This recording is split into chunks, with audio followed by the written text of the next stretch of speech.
थांब ना. कुठं चाललीस ग? काय नाही, अरे आमचे हे आणि करण भाऊजी रानात गेले काम करायला, त्यांच्यासाठी जेवणाचा डबा घेऊन चालले. मी आता आयशूकडे बी गेलो होतो, तिने बी स्वयंपाक नाही केला, त्या बी स्वयंपाक नाही केला. मला भूक लागली, दे ना काहीतरी खायला.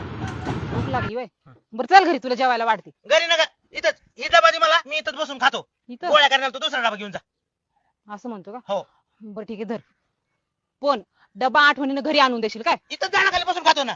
हा चाल. खाल्ला केला घरी आणून देतो मी. हा ठीक.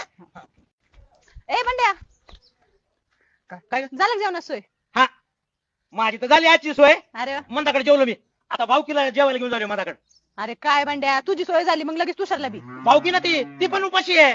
अरे पण चला भाऊकी चला. बरं चला. मंदा, ए मंदा, हाय का नाही? हाय ए मंदा, काय? हे तर डबा. हे बघ, हे तुषार आहे, याला पण लय भूक लागली, याला जेवायला वाढ बरं. ए अरे तुला जेवायला दिलं की लगेच भाऊकीला बी घेऊन आला का तू? जिथं बंड्या तिथं तुषार, जिथं तुषार तिथं बंड्या. भाऊकी ना शेवटी. बरं आता वर जेवाय पटकीने. अरे लगेच लगेच कुठे जेवायला वाढू? आता हा वाढलाय म्हणजे स्वयंपाक करायला लागेल मला अजून. थोड्या वेळाने या तुम्ही. थोड्या वेळाने भाऊकी जमते, तो भूक कंट्रोल होईल ना. बरं चालते तर करू आता कंट्रोल. काय करता? बरं, येतो थोड्या वेळाने. हा. करून ठेवू मस्त साहेब. हा या. ए मध्ये वाढ बरं तुषारला पटकीने जेवायला. मला भूक लागली, मी थोडं जेवणार आहे. चला. हा जेवायला वाढायला इथं काय खानवळ बिनवळ आहे काय? का मेस लावली?